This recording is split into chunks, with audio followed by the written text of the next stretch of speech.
Namo tassa bhagavato arahato sama sambuddhassa. Namo tassa bhagavato arahato sama sambuddhassa. Namo tassa bhagavato arahato sama sambuddhassa. Suryasa bhikkhave udayato. Suryasa bhikkhave udayato etang pubanggamang etang pubbanimitang yadidang arunugang ewamewa bhikkhave bhikkhuno ariyasa atangikasa magasa uppadaya etang pubanggamang etang pubbanimitang yadidang titisampada. Wahai para biku, seperti halnya terbitnya matahari, diawali, ditandai dengan ufuk, dengan fajar di ufuk timur. Demikianlah wahai para biku, munculnya jalan mulia berunsur 8, diawali, ditandai dengan munculnya pandangan. Yang saya hormati para Rama-Ramani, Bapak Ibu, Saudara-saudari sekalian yang berbahagia. Selamat malam semuanya, terpujilah Sang Buddha, Namo Buddhaya.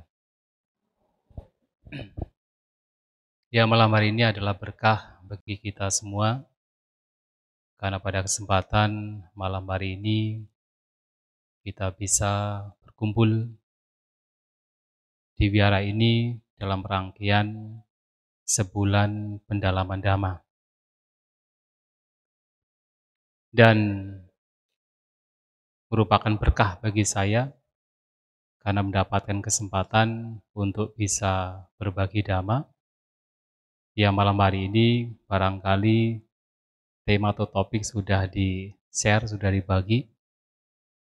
Kita akan berbicara tentang samadhi, pandangan benar, yang menjadi guidance bagi seseorang dalam upaya untuk mencapai pembebasan. Seperti yang kita ketahui bahwa samadhi adalah pandangan benar atau pengetahuan tentang mana yang baik, mana yang tidak baik, mana yang bermanfaat, mana yang tidak bermanfaat. Dan pandangan benar dalam khutbah-khutbah Sang Buddha selalu ketika dirangkai dengan berbagai macam kualitas, pandangan benar adalah yang pertama. Bahkan dikatakan seperti tadi, saya kutip dari salah satu sabda Sang Buddha, seseorang hanya akan bisa mempraktikkan jalan mulia berunsur 8 kalau dia memiliki pandangan didik sampada. Yang sebenarnya didik di sini adalah pandangannya benar. Tanpa ada pandangan benar, maka tidaklah mungkin seseorang akan mempraktikkan jalan mulia berunsur 8. Seperti halnya terbitnya matahari diawali dengan adanya fajar di ufuk timur. Demikian pula jalan mulia berunsur 8 ini akan dapat dipahami dan dipraktikkan kalau seseorang memiliki pandangan yang benar atau samadhi. Bisa diumpamakan seperti kalau misalnya kita berada di tengah hutan, yang mana banyak sekali bahaya yang bisa kita temukan ketika berada di hutan. Sementara kita harus melewati hutan tersebut. Padahal banyak sekali bahaya. Di sebelah sana ada sarang harimau, di sebelah sana ada sarang singa, ada buaya, mungkin ada jurang, ada semak belukar. Tetapi kita harus lewat. Dan untuk bisa lewat di tengah-tengah hutan yang banyak bahaya, kita membutuhkan guidance. Paling tidak adalah kita membutuhkan peta. Petanya juga harus benar. Untuk apa? Untuk dijadikan sebagai guidance supaya bisa melewati hutan tersebut. Supaya bisa menghindar dari berbagai macam bahaya yang muncul ketika berada di hutan. Paling tidak adalah dengan peta tersebut, kalaupun seandainya harus berhadapan dengan bahaya-bahaya yang muncul, orang demikian bisa mengatasinya. Nah, peta di sini dan juga hutan yang penuh dengan bahaya tidak lain adalah kehidupan kita. Kehidupan kita ini dalam alam tumimba lahir terdapat banyak sekali bahaya. Di sana sini ada bahaya, yang terutama adalah bahaya kotoran batin. Sementara kita harus melewati hutan tersebut, melewati bahaya kehidupan ini untuk bisa terbebas. Dan mau tidak mau, kita membutuhkan peta agar bisa melewati bahaya kehidupan yang begitu banyak. Dan petanya tidak lain adalah pandangan benar. Hanya dengan pandangan benar, seseorang bisa melewati kehidupan yang berisi dengan berbagai macam bahaya. Nah, oleh sebab itu, pandangan benar di sini sangat penting untuk kita miliki.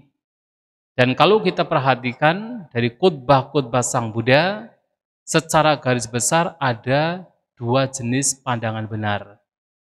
Yang pertama adalah pandangan benar yang masih disertai oleh kotoran batin. Jadi ada pandangan benar yang masih disertai oleh kilesa. Nah, yang kedua adalah pandangan benar yang disebutkan sebagai maganggang atau faktor dari sang jalan. Pandangan benar yang merupakan faktor dari jalan mulia berinsut 8 yang ketika dimiliki dan dikembangkan itu membawa kepada pembebasan atau lenyapnya kotoran batin, lenyapnya tumimba lahir. Ada dua ini, dan keduanya penting. Walaupun yang pertama itu masih ada kotoran batin yang menyertai, tetapi itu juga penting. Terutama adalah agar dalam kehidupan di alam tumimba lahir ini, seseorang paling tidak mengalami penderitaan karena kelahiran-kelahiran di alam menderita. Nah, pandangan benar yang pertama yang masih disertai dengan kotoran batin tidak lain salah satunya adalah pandangan benar berkenaan dengan hukum karma. Yang kita umat Buddha tentu telah belajar banyak tentang apa itu hukum karma. Yang mana formulanya adalah setiap perbuatan membawa kepada buah. Perbuatan baik membawa kepada kebahagiaan, perbuatan buruk membawa kepada penderitaan. Namun kenapa hukum karma ini kita memiliki keyakinan, pemahaman, pengertian tentang hukum karma, tetapi itu masih sebenarnya disertai oleh kotoran batin? Karena kalau kita hanya berhenti pada hukum karma, kita percaya, kita yakin terhadap hukum karma dan berhenti di sana, memang dengan kita punya pemahaman tentang hukum karma, kita akan melakukan banyak kebajikan dan kita akan terlahir di alam-alam bahagia. Tetapi ingat, apapun kelahiran, termasuk kelahiran di alam bahagia, itu masih bagian dari sangsara. Dan dimanapun kita berada di alam sangsara, itu masih bagian dari penderitaan. Maka ketika hanya berhenti pada hukum karma, maka hanya membawa kepada kehidupan di alam sangsara, di alam-alam yang membahagiakan. Tetapi itu pun juga bagian dari penderitaan. Maka Sang Buddha mengatakan bahwa keyakinan terhadap hukum karma, pemahaman terhadap hukum karma itu masih disertai oleh kilesa. Itu baik, harus dimiliki, tetapi itu tidak cukup. Karena sesungguhnya karma juga muncul karena kilesa. Nah, jadi karma itu muncul karena kilesa. Kalau kita perhatikan misalnya, Sang Buddha menyampaikan di dalam Dwadasangga Padicca Samuppada, 12 faktor yang kemunculannya bersebab. Avijja, Paccaya, Sangkara. Sangkara yang tidak lain adalah karma, tidak lain adalah perbuatan, itu muncul dari mana? Avijja. Muncul dari ketidaktahuan. Yang tentu salah satunya adalah tidak tahu bahwa sebab mengapa kita menderita karena tanha, karena nafsu keinginan. Nah, karena tidak tahu bahwa tanha ini adalah sebab penderitaan, seseorang terus melakukan berbagai macam perbuatan. Kadang berbuat buruk, kadang berbuat baik, kadang sampai berbuat yang sangat baik, mencapai pencapaian-pencapaian jana, tetapi dampaknya satu, kelahiran. Nah, selama itu ada kelahiran, maka ada penderitaan. Maka itulah kenapa punya keyakinan terhadap hukum karma itu pun masih disertai oleh kilesa. Baik, tetapi belum cukup. Maka yang kedua yang penting adalah memiliki keyakinan berkenaan dengan pandangan benar yang juga merupakan maganggang atau faktor dari sang jalan. Nah, faktor dari sang jalan di sini adalah sang jalan yang membawa pada pembebasan. Nah, ini yang lebih penting lagi. Yang pertama penting, harus dimiliki. Kalau tanpa ada yang pertama, itu berbahaya. Orang bisa melakukan banyak kejahatan tanpa peduli karena tidak percaya, tidak punya pemahaman tentang hukum karma. Tetapi yang kedua ini jauh lebih penting lagi. Karena inilah yang membawa kepada pembebasan. Nah, yang kedua ini ada banyak macamnya.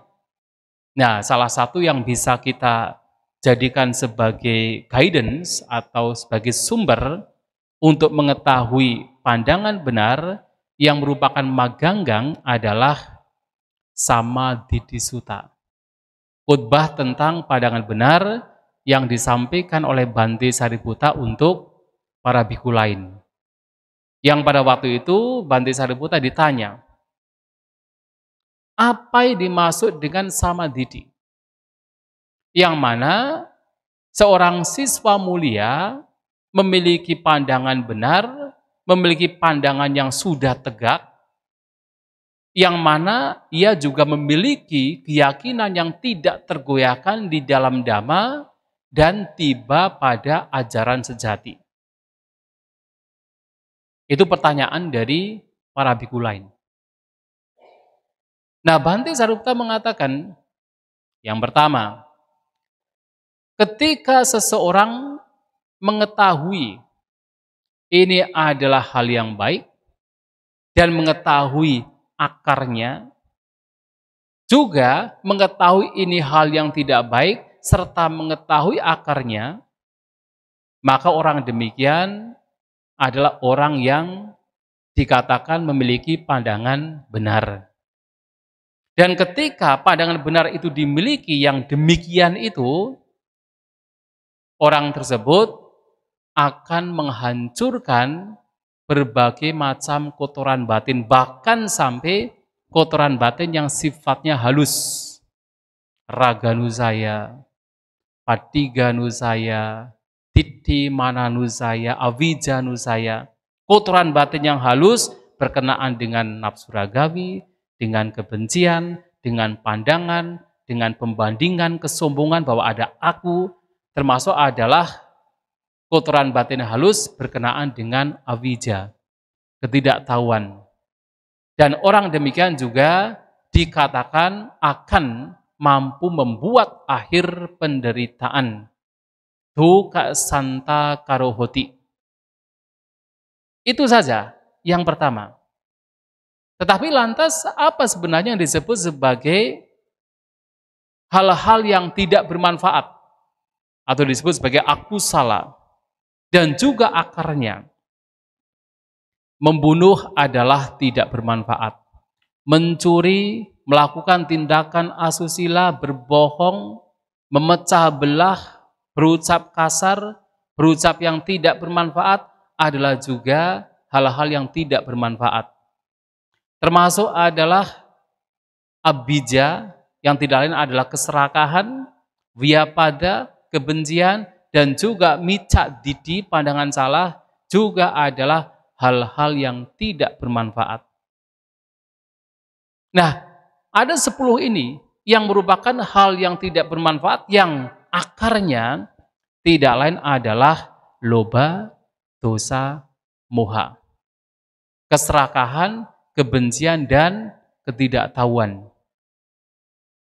Mengerti ini dan juga mengerti apa hal yang bermanfaat, yang tidak lain adalah kebalikan atau lawan dari 10 hal tadi, yaitu menghindari pembunuhan, pencurian, tindakan asusila, berbohong, berucap kasar yang tidak bermanfaat, memecah belah, tidak memiliki keserakahan, kebencian, dan juga memiliki pandangan benar sama didi adalah hal-hal yang bermanfaat.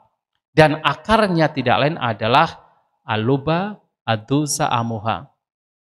Tanpa adanya keserakahan, kebencian, dan juga ketidaktahuan atau kebodohan.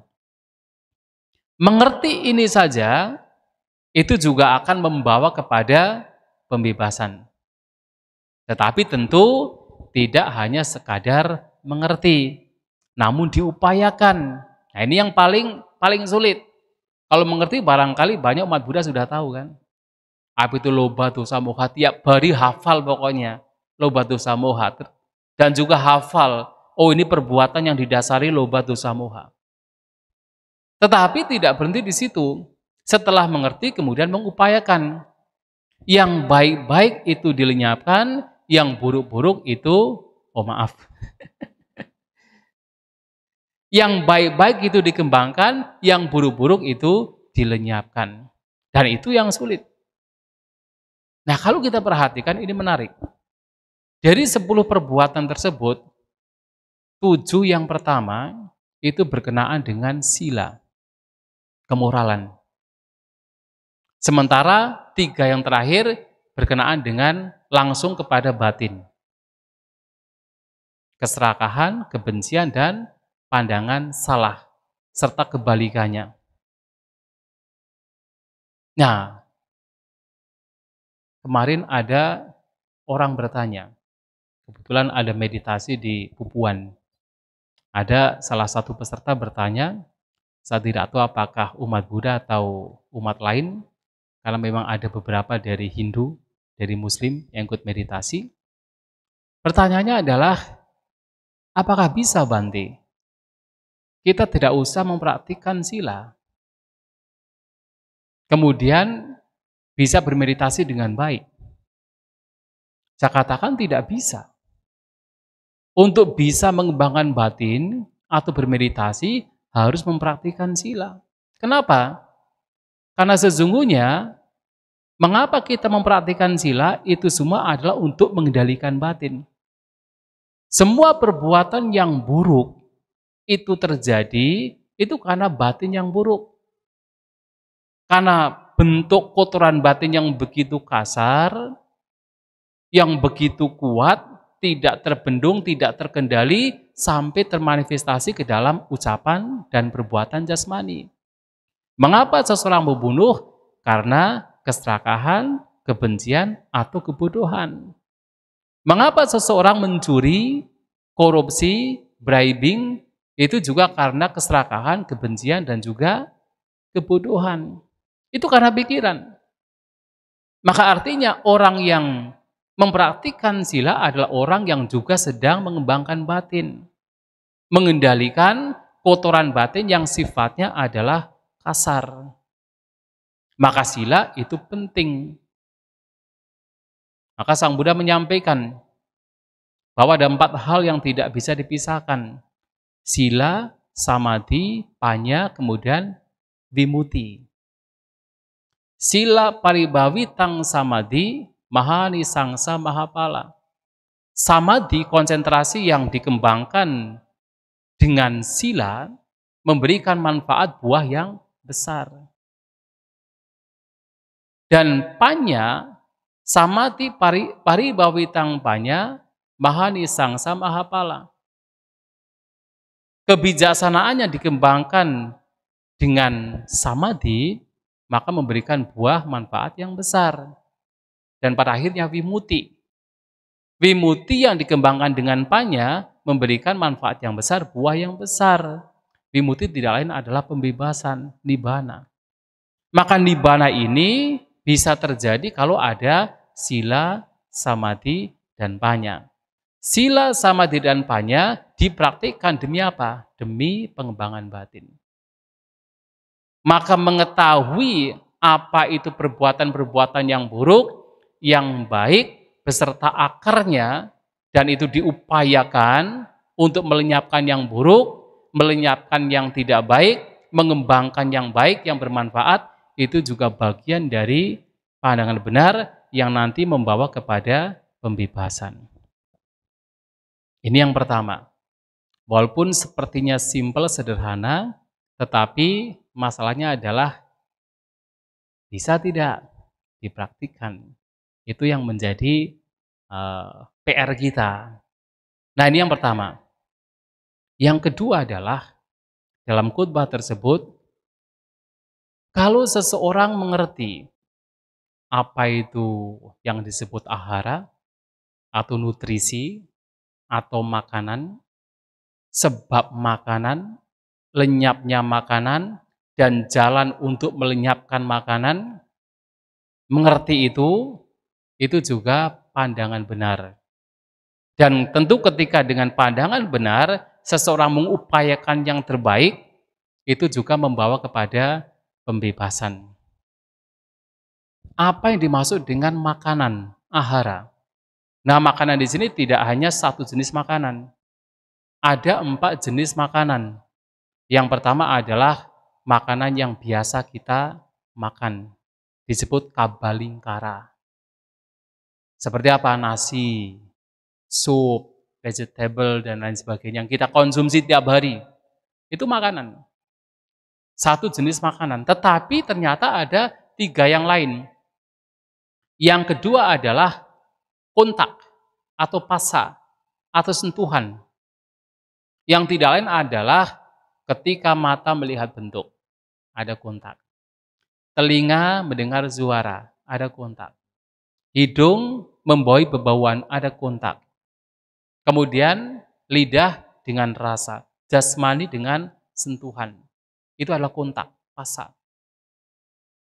Yang ketiga adalah mano sancetana, niat, pikiran, kehendak. Atau dengan kata lain karma juga. Jadi kalau kita bicara cetana adalah karma. Yang keempat adalah vinyana, kesadaran kita. Itu juga merupakan makanan. Pertanyaannya adalah makanan apa? Makanan yang membawa seseorang untuk terus bertumimba lahir. Jadi 4 jenis makanan ini menjadi penyebab seseorang terus mengalami tumimba lahir, pada akhirnya mengalami penderitaan. Nah, di sini kita harus mengetahui apa itu makanan, sudah ada 4. Yang kedua, sebab mengapa makanan ini muncul. Yang tidak lain adalah tanha, nafsu keinginan. Kemudian, bagaimana makanan ini lenyap? Adalah ketika tanha itu dilenyapkan. Dan caranya bagaimana? dengan praktek jalan mulia berunsur 8. Nah sekarang yang menjadi katakan ingin kita selidiki, mungkin kalau hanya disampaikan seperti ini tidak paham. Mengapa makanan yang kita makan ini juga berasal dari tanha? Sebenarnya kalau sekedar hanya makanan saja nggak ada masalah. Tiap hari kita makan, Sang Buddha juga makan, Arahat juga makan, nggak ada masalah. Masalahnya adalah yang menjadi driving force, kekuatan yang mendorong kenapa seseorang makan. Secara umum adalah tanha. Karena nafsu keinginan seseorang terus makan dan mencari makanan. Perut sudah kenyang pun juga masih mencari makanan. Itu menjadi masalah. Dan yang harus dihandle itu adalah bukan makanannya, tetapi apa? Tanha. Nafsu keinginan yang itu harus dilihat, dikenali. Saya makan atas dasar tanha atau hanya sekedar untuk bertahan hidup. Itulah kenapa salah satu praktik yang harus dipraktikkan oleh kita umat Buddha adalah merenungkan secara bijak mengapa kita harus makan. Saya makan bukan untuk kesenangan, bukan untuk pemabukan, bukan untuk mempercantik, memperindah diri, tetapi hanya sekedar untuk melangsungkan hidup. Untuk membantu supaya bisa mempertahankan, mempraktikkan kehidupan bermoral. Saya makan untuk melenyapkan sakit yang lampau, karena apa? Lapar. Tapi tidak menimbulkan sakit yang baru, karena kekenyangan. Nah kalau makan demikian, artinya makan bukan atas dasar tanha. Dan itu latihannya. Tapi kalau makan masih berdasarkan tanha, itu juga menjadi pendorong, menjadi bahan bakar mengapa kita terus mengalami keberlanjutan di alam tumimba lahir gara-gara makanan. Makanya ketika ada seorang samanera yang ia sudah mencapai arahat, ditanya oleh Sang Buddha, King nama Eka, apa yang satu? Kemudian Samanera mengatakan, Sabe sata ahara tidika, bahwa semua makhluk bertahan karena makanan. Terkadang saya protes ketika ada yang mengatakan, oh berarti kita harus makan. Ya ada kalanya beberapa orang mengartikan secara dangkal sekali, oh ini Samanera Sopaka dan bahkan Sang Buddha menyampaikan bahwa semua makhluk itu bertahan karena makanan, berarti kita harus makan. Nah, itu arti yang sangat dangkal, anak kecil juga tahu. Padahal yang bertanya adalah seorang arahat, yang menjawab juga seorang arahat. Mana bisa artinya sedangkal itu? Justru artinya adalah semua makhluk bertahan karena makanan, dengan kata lain semua makhluk terus mengalami tumimba lahir, berlanjut di alam sangsara gara-gara makanan. Maka secara radikal untuk bisa terbebas dari tumimba lahir, jangan makan. Tetapi tentu dalam hal ini bukan jangan makan makanan, lebih kepada penyebabnya apa. Kenapa seseorang terus makan? Nah, tidak lain adalah tanha itu. Tanha yang harus dilenyapkan. Dan pasa juga sama, kontak juga sama. Kalau kontak, Sang Buddha juga masih memiliki kontak. Sang Buddha masih melihat objek, masih mendengar suara, masih membaui, masih makan juga. Jadi ada kontak antara lidah dengan makanan, masih punya kontak. Tetapi yang menjadi masalah adalah penyebab mengapa seseorang secara umum selalu mencari sentuhan. Penyebabnya apa? Tanha juga. Secara umum penyebabnya adalah nafsu keinginan. Buktinya apa? Coba kalau kita perhatikan. Yuk kita ke sana, tempatnya indah. Untuk mencari apa itu? Sentuhan antara mata dengan objek. Ayo kita ke restoran sana, makanannya enak loh. Itu apa? itu adalah untuk mencari sentuhan, yaitu lidah dengan makanan. Dan itu muncul dari mana? Kalau kita mau fair, mau melihat secara senyatanya, ya kebanyakan muncul karena tanha. Itulah kenapa Sang Buddha kemudian dalam hal ini memberikan sebuah perumpamaan berkenaan dengan pasa, agar kita tidak terus mencari sentuhan, apakah dengan mata, dengan telinga, dengan hidung, dengan lidah, dengan jasmani, harus ada perenungan.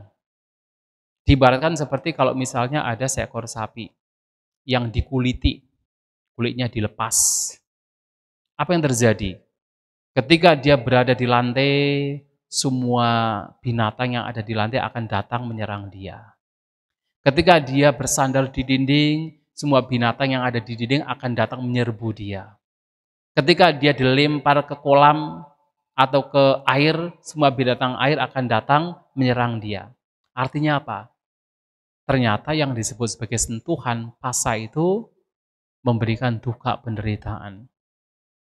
Ya kalau kita perhatikan, apapun yang kita peroleh berkenaan dengan apapun yang 6 indera ini, kan itu hanya sekedar lewat juga pada akhirnya. Sebelum kita mendapatkan sesuatu, misalnya kita ingin melihat sesuatu di sana, indah, menyenangkan, kita seakan-akan akan mendapatkan sesuatu yang luar biasa. Tapi setelah sampai di sana, melihat sebentar, lewat juga. Nggak bisa bertahan. Dan itu adalah duka juga, karena tidak memberikan kepuasan. Nah itulah kenapa di sini tanha yang harus dihandle. Termasuk adalah tadi yang ketiga manu sancetana, yang saya singgung sebentar, sedikit, bahwa manu sancetana adalah karma itu sendiri. Yang ternyata karma, jadi kalau kita bicara karma kan cetana. Cetanahang bikawe kamang wada, bisa katakan wahai para biku, cetana niat kehendak adalah perbuatan. Manu sancetana adalah karma. Dan itu juga ternyata menjadi penyebab pendorong, menjadi makanan nutrisi bagi seseorang untuk terus mengalami keberlanjutan. Tumiba lahir. Dan itu muncul dari mana? Lagi-lagi disampaikan munculnya karena tanha. Orang terus melakukan perbuatan itu karena tanha. Itulah mengapa seorang arahanta yang masih berbuat sesuatu, istilah yang digunakan adalah bukan karma bagi mereka, kiriya. Karena perbuatan mereka sudah tidak didasari oleh tanha. Tetapi manusia lainnya, makhluk lainnya masih disebut sebagai karma. Karena apa? Umumnya itu muncul dari tanha. Dan itu yang harus kita handle. Termasuk makanan yang ketiga, vinyana juga sama. Kesadaran. Kita punya 6 jenis kesadaran. Yaitu kesadaran mata, telinga, hidung, lidah, jasmani, dan juga kesadaran pikiran. Dan itu juga sama, itu muncul, itu didorong secara umum karena apa? Karena tanha. Mengapa kita melihat ada tanha di sana? Mengapa kita mendengar ada tanha di sana? Mengapa kita membawahi ada tanha di sana? Maka itu yang harus kita perhatikan adalah tanha ini dikenali dalam apapun hal yang kita lakukan. Agar kita tidak terus diseret atau ditarik oleh tanha dalam kita melakukan apapun. Nah kalau kita mengerti demikian, dan tentu kalau untuk hanya mengerti, mudah, ya kan? Kalau hanya untuk mengerti kita hafal, ada 4 makanan. 4 makanan ini muncul dari tanha, maka tanha harus dilenyapkan, kan tahu kan? Mudah sekali. Tetapi masalahnya adalah bagaimana kita bisa setiap momen, setiap saat bisa sadar ketika tanha itu muncul dan mengupayakan agar tanha itu bisa dilenyapkan. Nah, itu yang menjadi PR kita. Jadi PR, kalau sudah bicara pati-pati kan PR kan, kalau sekarang masih apa? Pariyati, namanya juga sebulan pendalaman dhamma, maka masih pariyati, masih belajar. Tapi nanti pati-patinya adalah ya sembari kita berjalan. Nah mengerti ini saja itu membawa kepada pembebasan. Yang ketiga adalah 4 kebenaran mulia. Seseorang yang mengerti 4 kebenaran mulia itu juga orang yang memiliki pandangan benar. Arya sawaku sama didihoti uju gatasa didi damme awe cak pasadena samanagato agato imang sadamanti. Itu kalau di dalam sutanya demikian. Orang yang mengerti apa itu penderitaan, apa itu sebab penderitaan, apa itu padamnya penderitaan, dan jalan yang membawa padamnya penderitaan adalah orang yang memiliki pandangan benar, orang yang pandangannya sudah lurus, seseorang yang memiliki keyakinan yang sudah tidak tergoyahkan di dalam dhamma, dan seseorang yang telah tiba atau telah sampai pada ajaran sejati. Dengan kata lain adalah orang yang sudah terbebaskan. Nah, kalau orang memiliki 4 pandangan berkenaan dengan 4 kebenaran mulia. Dan 4 kebenaran mulia ini merupakan inti dari ajaran Buddha. Ya, artinya ketika berbicara apa yang menjadi ajaran paling penting dalam ajaran Sang Buddha, tidak lain adalah 4 kebenaran mulia. Dan dengan kata lain, semua ajaran Sang Buddha dari berbagai macam poin dhamma, dari Sang Buddha awal mengajarkan dhamma sampai akhir beliau sebelum parinibbana, memberikan wejangan yang singkat, semua diajarkan Sang Buddha agar kita memahami 4 kebenaran mulia. Termasuk tadi berbicara kusala-akusala, kemudian akarnya, berbicara 4 jenis makanan, itu semua diajarkan untuk pemahaman 4 kebenaran mulia. Dan apa 4 kebenaran mulia? Pertama tentang duka penderitaan. Bahwa kita, selama kita berada di alam tumimba lahir, kita sesungguhnya masih didera oleh penderitaan. Penderitaan tidak hanya yang secara intrinsik kita lihat sebagai penderitaan. Termasuk yang membahagiakan sekalipun itu juga bagian dari penderitaan. Mengapa? Karena sifatnya tidak kekal.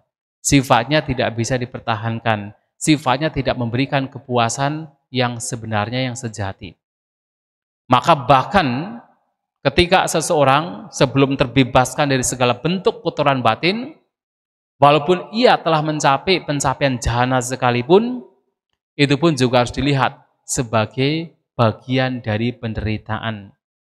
Jadi kalau Sang Buddha berbicara tentang jhana, biasanya akan juga disampaikan, jhana harus dilihat sebagai aniccato, dukkhato, anattato, sunyato, abadato, dan seterusnya. Dilihat sebagai tidak kekal, sebagai penderitaan, sebagai tanpa diri, sebagai kosong, bahkan sebagai penyakit. Padahal jhana. Mengapa? Ketika ada kemelekatan terhadap itu saja, itu juga bagian dari duka penderitaan. Nah, tetapi Sang Buddha tidak hanya menunjukkan bahwa ada duka, ada penderitaan. Sang Buddha juga menunjukkan bahwa ada sebab mengapa seseorang menderita. Yang tidak lain, lagi-lagi adalah tanha, nafsu keinginan. Yang mana nafsu keinginan ini termanifestasi ke dalam semua bentuk kotoran batin. Jadi kalau kita perhatikan, semua bentuk kotoran batin pasti di situ adalah bagian dari tanha. Mengapa seseorang punya keserakahan? Karena ingin mendapatkan. Mengapa seseorang punya kebencian, ketidaksukaan? Karena ingin menolak. Nafsu keinginan. Baik nafsu keinginan untuk mendapatkan, nafsu keinginan untuk menolak, itu adalah tanha. Dan kenapa ada keinginan-keinginan demikian? Ya lagi-lagi karena moha, tidak tahu. Tidak tahu bahwa keserakahan, kebencian, yang itu adalah tanha, adalah sebab penderitaan. Nah itulah kenapa sebab penderitaan ini yang adalah tanha atau kotoran-kotoran batin itu harus dilenyapkan agar pembebasan atau agar kedamaian, kebahagiaan yang sebenarnya itu dicapai. Dan dengan apa? Tidak lain dengan jalan mulia berunsur 8. Yang diawali lagi-lagi dengan samadhi, pandangan benar. Maka memiliki pengetahuan, pemahaman tentang 4 kebenaran mulia, dan ketika pengetahuan tersebut betul-betul dipelajari, dipahami, kemudian diimplementasikan sesuai dengan apa yang mesti diimplementasikan, yang tidak lain adalah jalan mulia berunsur 8, maka itulah yang membawa kepada akhir duka, akhir penderitaan. Dan ini juga penting untuk kita pahami. 4 kebenaran mulia. Bahkan sekali lagi, semua ajaran Buddha tidak bisa dipisahkan dari 4 kebenaran mulia. Mau kita bicara tentang Patijak Samuppada, bicara tentang tilakana, bicara tentang meditasi, itu semua harus sesuai seiring dengan pemahaman 4 kebenaran mulia. Jadi kalau misalnya ada orang mengajarkan meditasi, tetapi malahan tidak sesuai dengan pemahaman 4 kebenaran mulia, ya artinya itu meditasi yang tidak diajarkan oleh Sang Buddha. Yang diajarkan oleh Sang Buddha harus seiring senada dengan pemahaman 4 kebenaran mulia. Mengapa seseorang bermeditasi misalnya? Ya untuk apa? Untuk melihat duka penderitaan. Yang pertama. Makanya kalau orang meditasi, awal-awal meditasi yang dilihat apa? Dilihat penderitaan. Meditasi sebentar sudah klesek-klesek itu. Sakit. Jadi rasa sakit itu bagian dari duka penderitaan. Makanya kadang-kadang kalau lagi bermeditasi dengan teman-teman begitu kan, ketika ada sakit ya sudah, itu harus diapresiasi karena dari situlah kita melihat duka. Walaupun masih duka secara intrinsik memang duka yang paling dasar, nggak apa-apa. Karena selama ini seseorang ketika tidak bermeditasi itu kan ketika ada duka penderitaan langsung ditutupi dengan kesenangan. Ya kan? Bosan sedikit, pergi ke restoran. Ditutupi dengan kesenangan. Tidak nyaman sedikit, langsung mencari kesenangan yang lain. Lantas kapan bisa melihat duka penderitaan? Tapi begitu meditasi diajak. Ketika ada bosan, lihatlah bosan tersebut. Ketika ada sakit fisik, cobalah walaupun sementara, lihat rasa sakit tersebut. Dihadapi. Untuk apa? Melihat duka penderitaan. Nanti lama-kelamaan, oh ternyata tidak hanya yang memang secara intrinsik adalah duka, bahkan yang bahagia saja juga bagian dari penderitaan. Mengapa? Ternyata tidak kekal. Ternyata tidak bisa bertahan. Nah itu prosesnya. Maka meditasi adalah untuk melihat penderitaan, yang pada akhirnya juga melihat, oh penderitaan ada sebabnya, keinginan, nafsu keinginan, kotoran batin. Dan kalau nafsu keinginan ini dilenyapkan, maka penderitaan juga sedikit demi sedikit juga dilenyapkan. Dan meditasi pada akhirnya adalah untuk apa? Adalah praktek apa? Tidak lain adalah praktek jalan mulia berunsur 8. Jadi orang bermeditasi itu, kalau meditasi Buddhis, itu artinya sedang mempraktikkan jalan mulia berunsur 8. Karena di dalam meditasi orang harus punya pandangan benar. Lagi-lagi punya pandangan benar. Orang bermeditasi, dia harus punya daya upaya benar. Ketika memiliki pandangan benar, tahu ini baik, maka ada upaya untuk mengembangkan yang baik. Tahu ini buruk, dengan pandangan benar, maka ada upaya untuk melenyapkan yang buruk. Daya upaya benar. Dan dipraktikkan setiap momennya dengan penuh perhatian, sama sati. 3 ini Sang Buddha mengatakan tidak bisa dipisahkan ketika seseorang mempraktikkan meditasi atau citta bawana. Ada perhatian benar, daya upaya benar, ada pandangan benar, tidak bisa dipisahkan. Maka meditasi adalah praktik dari jalan mulia berunsur 8. Nah, kalau ini dipahami, dimengerti dengan baik, kemudian dipraktikkan dengan baik, ini juga akan menjadi guidance bagi setiap orang atau orang demikian untuk selalu dekat atau semakin mendekat dengan pembebasan. Nah, ini ada yang ketiga. Banyak, tetapi yang keempat saya singkat. Adalah ketika seseorang mengerti padijak samubada. Sebab musabab yang saling bergantungan atau faktor-faktor yang kemunculannya bersebab, yang biasanya berkenaan dengan 12 faktor yang munculnya bersebab. Awija, sangkara, winyana, lama rupa, salayatana, pasa, vedana, tanha, upadana, bhawa, jati, jara, marana. Kemudian soka, paridewa, dan seterusnya. 12. Tetapi menarik, di sini, di dalam khutbah ini, Bhante Sariputta bahkan menambahkan. Karena biasanya orang berpikir, awija itu kan yang pertama. Lantas apa yang memunculkan awija? Nah, ini yang kadang-kadang sulit ditemukan. Oh, ternyata dalam khutbah ini yang memunculkan awija tidak lain adalah asawa. Asawa tidak lain adalah kotoran batin. Kotoran batin yang sudah mengakar kuat, itu adalah asawa. Nah, dengan adanya asawa, maka muncul awija. Asawa lenyap, awija akan lenyap. Tapi kemudian apa yang memunculkan awija? Apa yang memunculkan asawa? Nah, kalau tadi awija muncul karena asawa. Nah, sekarang apa yang memunculkan asawa? Ternyata awija. Bolak-balik.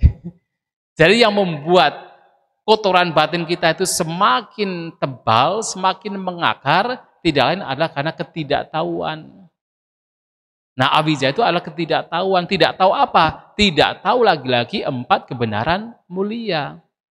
Tidak tahu apa yang disebut sebagai duka, apa itu sebab duka, apa itu padamnya duka, apa itu jalan untuk memadamkan duka. Nah, tidak tahu ini, maka asawa, kotoran batin semakin tebal. Dan ketika kotoran batin semakin tebal, awijanya juga semakin gelap, semakin tebal juga. Nah, ini dua-duanya saling mendukung, saling menyokong. Maka, oleh sebab itu, lagi-lagi kita harus tahu. Ini yang terakhir, jadi artinya yang terakhir dalam arti awija dan asawa ini, kita harus tahu apa itu awija. Apa itu sebab awija, apa itu lenyapnya awija, apa itu jalan untuk melenyapkan awija.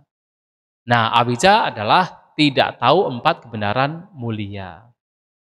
Sedangkan penyebabnya adalah karena asawa, kotoran batin. Maka untuk melenyapkan awija, sehingga wija pengetahuan muncul, seseorang harus mengupayakan melenyapkan asawa atau kotoran batin. Dengan cara apa? Lagi-lagi adalah jalan mulia berunsur 8. Nah, jadi ketika seseorang memiliki pandangan demikian, dipraktikkan dengan baik sesuai dengan apa yang dipahami, pandangan yang memang sudah benar, sudah lurus, orang demikian juga akan mampu suatu saat melenyapkan berbagai macam kotoran batin yang halus. Yang tadi telah disebutkan, yang berkenaan dengan nafsu ragawi, dengan kebencian, dengan pandangan dan juga pembandingan mana, dan juga dengan awija, ketidaktahuan. Dan akhirnya orang demikian juga akan mencapai akhir penderitaan. Nah, 4 hal ini yang tidak lain adalah mengetahui kusala-akusala dan akarnya, mengetahui 4 jenis makanan, mengetahui 4 kebenaran mulia, dan juga mengetahui faktor-faktor yang kemunculannya bersebab padijak samubada. Semua itu adalah pandangan benar yang bisa dikategorikan sebagai maganggang atau faktor sang jalan yang membawa kepada padamnya penderitaan.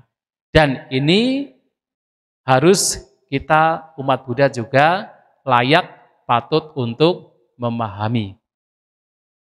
Itulah yang ingin saya sampaikan pada kesempatan malam hari ini.